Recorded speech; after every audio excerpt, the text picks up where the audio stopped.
മാറിപ്പോകുവാൻ സമാധാനവും ശാന്തിയും പുലരുന്ന ഒരു ലോകം ഉണ്ടാകുവാനും ഇടയായിത്തീരേണ്ടത് നമ്മുടെ പ്രതീക്ഷയും പ്രാർത്ഥനയും അതുപോലെ നമ്മുടെ അന്വേഷണവും ആയിരിക്കണം എന്ന് ഞാൻ പറയും.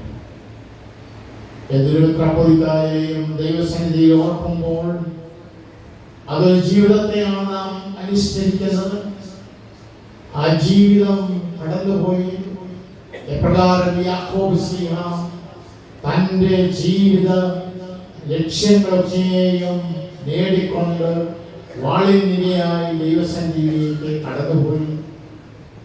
അതുപോലെ യോഹന്നാൻ ശ്ലീഹ സാധാരണ മരണം പ്രാപിച്ചെങ്കിൽ തന്നെയും അദ്ദേഹം തൻ്റെ ജീവിതത്തിൽ ഏറ്റവും മൂല്യമായ ഒരു കാര്യം ലോകത്തിന് നൽകി, ക്രിസ്തീയ സമൂഹത്തിന് നൽകി.